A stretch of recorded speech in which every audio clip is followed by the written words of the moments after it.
So much for watching.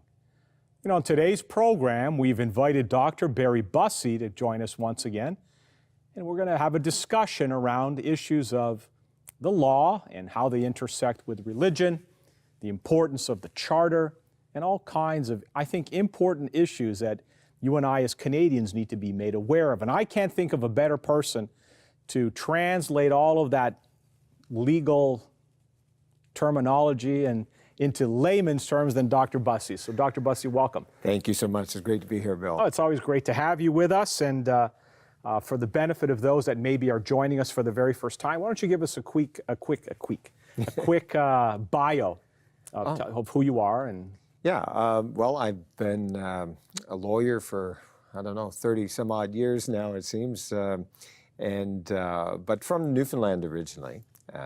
We moved back up here to Ontario in '96. Been involved with a lot of charities as in-house lawyer, in-house counsel we call it. And then about almost a year ago, started up First Freedoms Foundation, which is an organization that is primarily focused on freedom of speech, freedom of religion and conscience, and the inviolability of the person, which means basically the government can't just come and take you and pull you off the street and put you in jail without the proper rule of law, as it were. So it's those are areas that we are addressing, but of course, many areas will, coalesce around those three major points. if folks wanted to contact you, is there a website? Yes, firstfreedoms.ca, and you'll find all kinds of information there, our blog, but we also have our own Freedom Feature program where I interview with a lot of different policymakers, lawyers, law professors, journalists, pastors, talking about the issues dealing with law and religion, but also law and public policy as it deals with freedom of speech and so forth. Yeah, I think it's a tremendous work you're doing. I would encourage our viewers to check it out. If you go to our page, our website, l4ltv.com, under the previous programs tab, there is a link directly to First Freedoms Foundation. I would encourage all of our viewers to check that out and to support it. To support your group, because I think I think there has to be more an awareness. I think we as Canadians have been a little complacent. I mean, I can speak for myself only. Yeah. Always assuming that the freedoms that, I'm 60 years old, right? So as far back as I can remember, that these freedoms that I've had to express myself and to move around within this country and work and, were pretty much a given. A given, yeah. I'll be honest with you. Yeah. And over the last couple of years, I'm not a lawyer. As a pastor, I've been concerned. And when one of the reasons why we've had you on, a little bit more frequently is because and so I always appreciate your take on this and the awareness that you create. That we as Canadians need to be aware of what the Charter is, what the role of government is, what the role of the judiciary is, and if things are being misinterpreted or not, that we need to be active. We need to be and we've been way too passive. It's kind of in the Canadian DNA almost. We've been very passive as a people when it comes to government. We have the assumption that government is good, right? Peace, order, and good government. That's written right in our Constitution. And by and large, in many ways, government is good. Right. But we've got to recognize that our freedoms does not come from government. It's an inalienable right to us as human beings. We have freedom of speech, freedom of conscience, freedom of religion, and so forth. In other words, those first freedoms. Those first freedoms. Yeah. And on those first freedoms, the other reason why we call it First Freedoms Foundation is because those freedoms actually have made possible other freedoms. Got it. Right? You know, freedom of speech, for example, is so crucial. I mean, we may disagree on something, but as long as I will allow you to speak your mind, even though I disagree with you, it is in that interaction that we can have further discussion and being able to find out what the truth of whatever the issue is that we're discussing. True. And what's going on today, Bill, that's very disturbing, is that we've got a mindset that has come in through the academia, i.e., you know, the professors and so forth at the universities, in you know, all the law schools, in the media, in government, and all of the various civic organizations that are activists for one cause or another, but particularly with the so-called progressive ideologies. And, you know, progressive sounds great, right? Yes. Because it's progress. Right. Well, in my view, it's not progress. Because what's happening is they're cutting down on free speech. And that is never progress. If we cut back on free speech, we're not going to be able to just be able to understand the world in which we live. Right. We're not going to even be able to understand who we are as human beings. Right now, the definition of a human being is up for grabs. Right. You know, we got all of this talk about, you know, interfacing with the human body, with computers, with all kinds of, you name it, right? We're in a very serious situation where we don't even know who we are as human beings, and so we need to have that debate. But what's happening is that debate is being stifled. Right. And you know, we talk about terms, okay, progressive. Talk about another one is woke. The idea here is that you awaken to a new reality, or you know, kind of like the blinders are taken off your eyes, and now you can see what's going on. All of the oppression that goes on, and what's happening is that in many ways, victimization is being applauded in the sense that if you're a victim, you go up higher on the scale. So you get more government programs and all of these kinds of things. And I mean, it's a lot more complicated than that. And I'm just, you know, we don't have a whole lot of time to get into it. But the point of the matter is that we've got this progressive ideology. Now, there is a concept in politics known as the Overton window.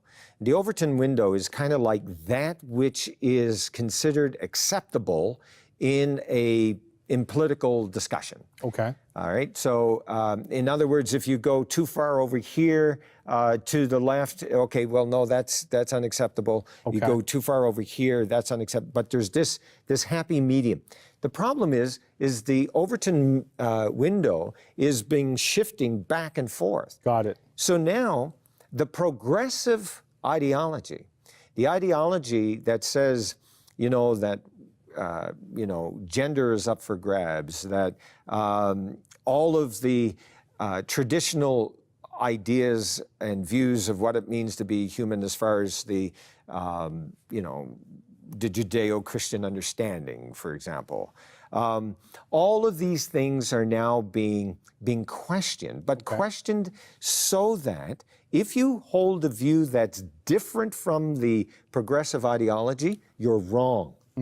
And not only are you wrong, you should not even be given an opportunity to be able to speak. And so therefore, you don't have freedom of speech. And as a result of this kind of mindset, we're seeing freedoms getting less and less.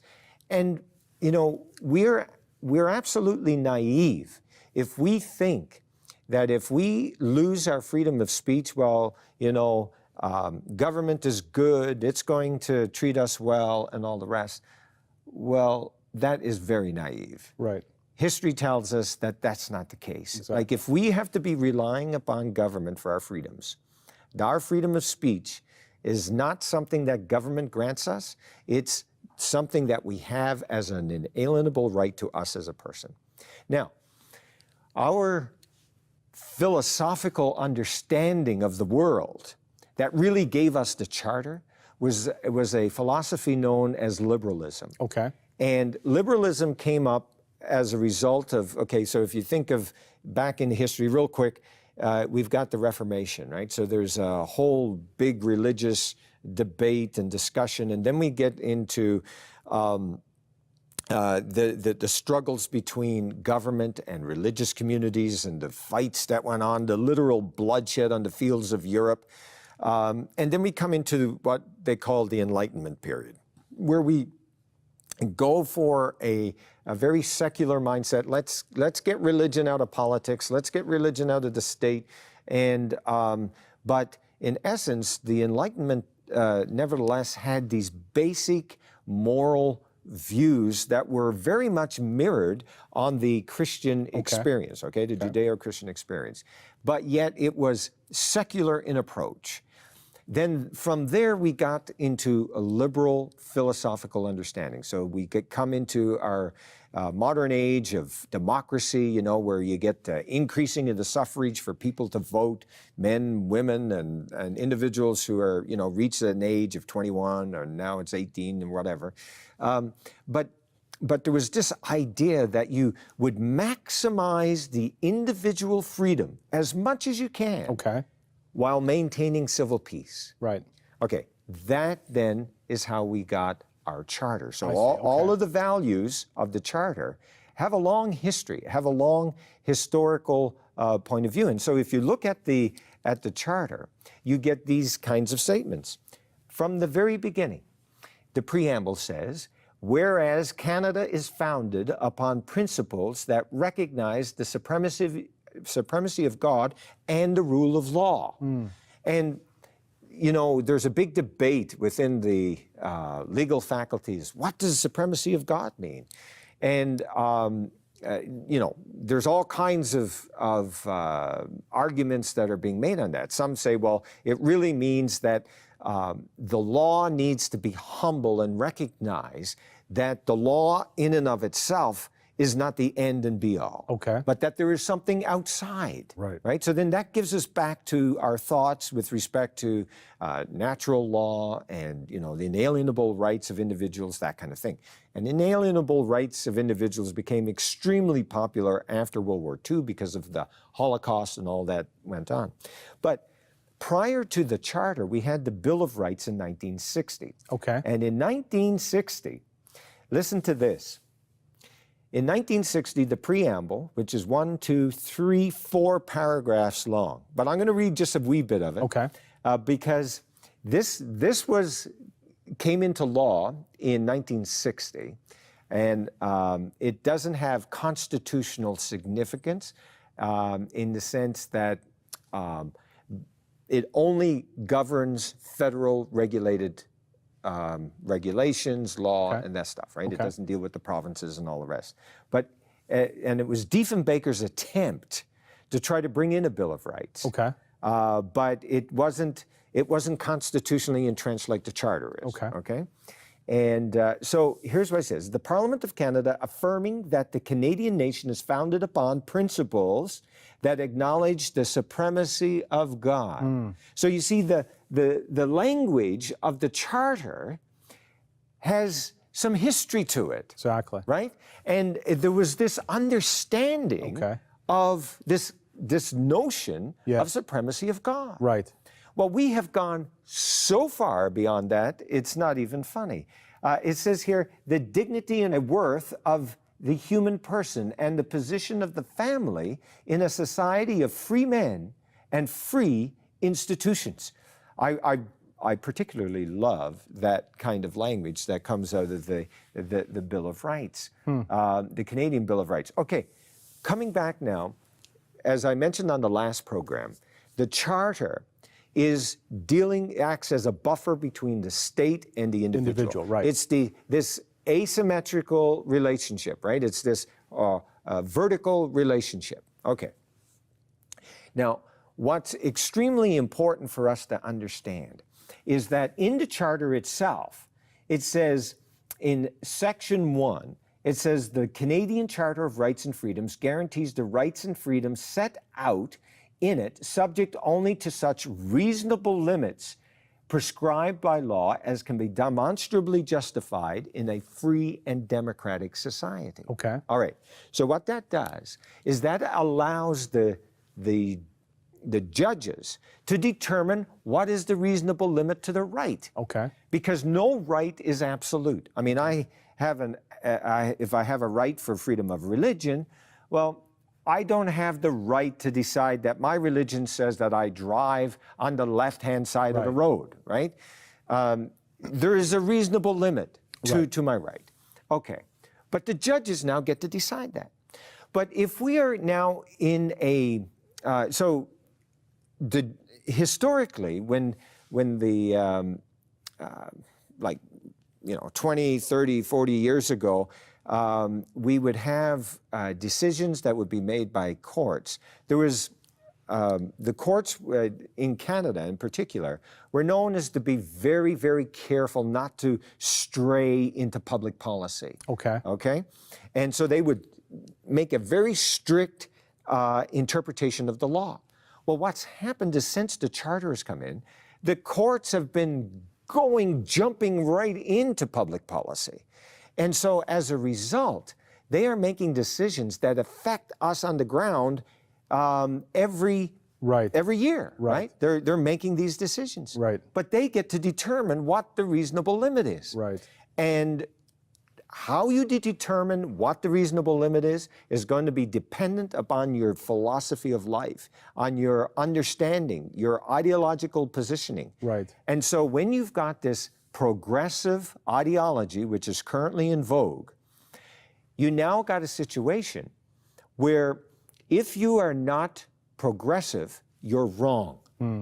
Okay? And so therefore, to be neutral is now to be progressive. Got it. And so then the judges are making these decisions based on a very secular ideological position. Yes. This progressive mindset. Yes.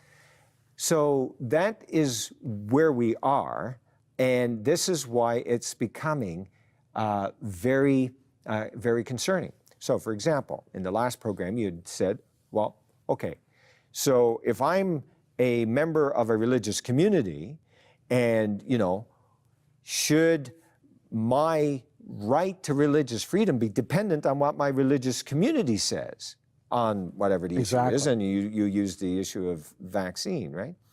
Well, the courts have said, no, it's that of the right of the individual, right? That's how it's been. But now with this progressive mindset, our identity, whether we're male or female or whatever other gender, if we are from a particular race, if we're from, you name the identity, that then determines as to whether or not we are victims or we are minorities that need special protections. And so then issues of equality come in.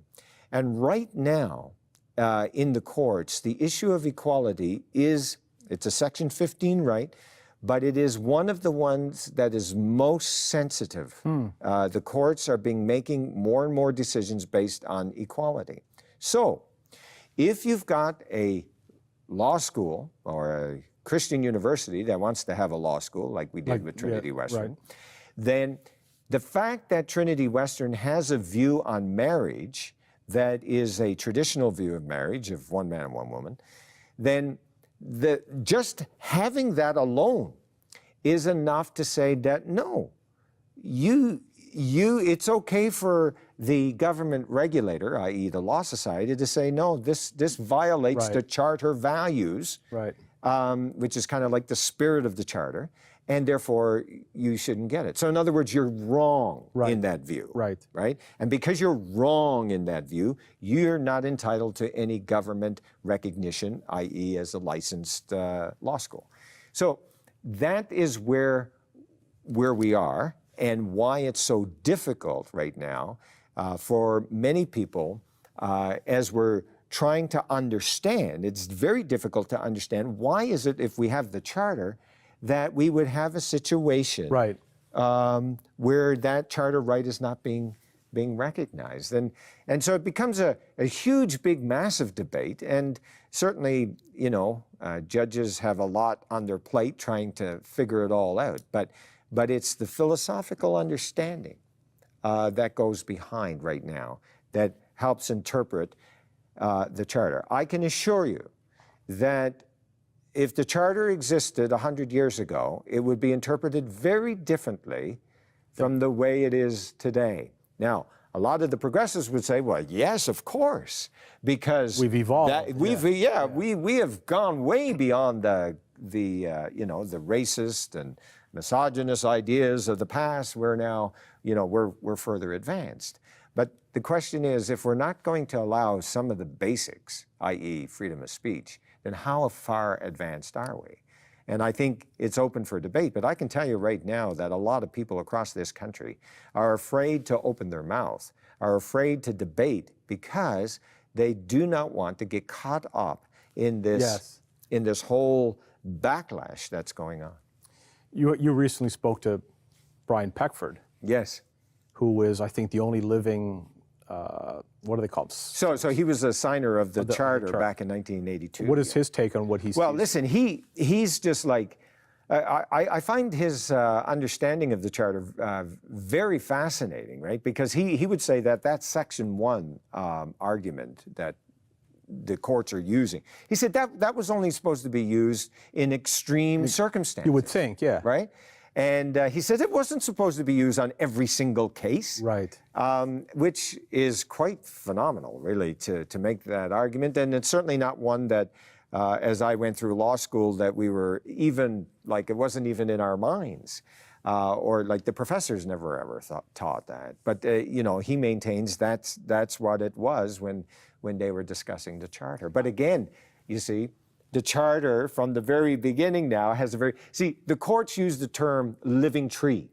The Constitution is like a living tree. Oh, and so as the society changes, and we've got to allow the Constitution to grow. Right. But what happens is that those living tree analogy allows the judges to actually, in many ways, make amendments to the Constitution without going through the amending formula. Exactly. Because they have that much power. See, so that's where the struggle goes in. So this is a huge debate, and we need to have a discussion. We need to keep talking it. Yes. And lots of people will say, well, the religious people or people who have these traditional conservative views, you're wrong, and therefore you should. No. We need to have a debate. We need to continue the discussion.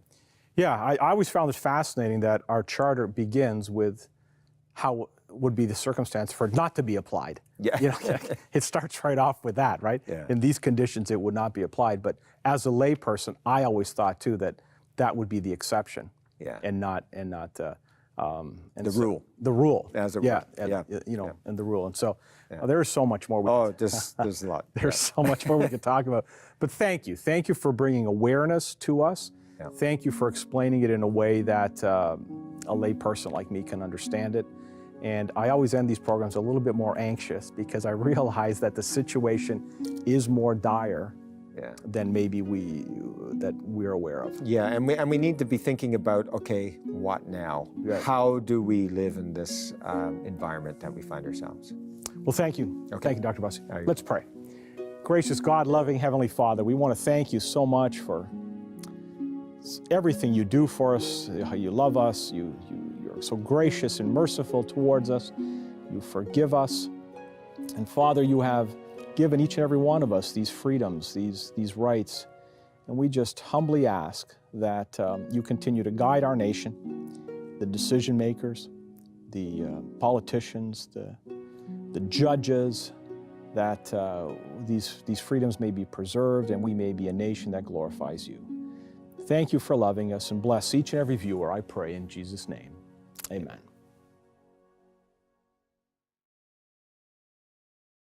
Well, we've come to the end of another Lessons for Living television program. Thank you so much for joining us.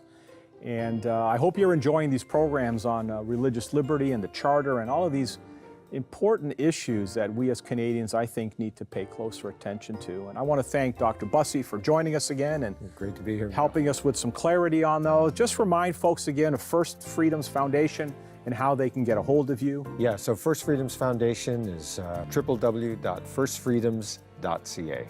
There will be a link on our website, on our previous programs page. Just go there. There's a link. It'll take you straight to First Freedoms Foundation. Check that out, the interviews, the blog. Make a donation to help keep these important organizations alive that keep these issues top of mind for Canadians. So important. Want to remind you of a couple of other things. Our Instagram page, and follow me on Instagram, Santos_Bill. Every morning, 6:30 a.m. Eastern Time, we put out a 1-minute devotional video. Great way to get your day started, focused on things of heaven. Check that out, Instagram, Santos_Bill. Like our Facebook page. Go to our website, lessonsforlivingtelevision.com, L4LTV.com. You can check out where we're going to be appearing live. You can even make a donation. There's a Donate Today tab, and we are a charitable organization, so any donation you make is eligible for a receipt for income tax purposes. We are all out of time. Thank you so much for watching. We hope you'll be back again next time. God bless you. We'll see you back here soon.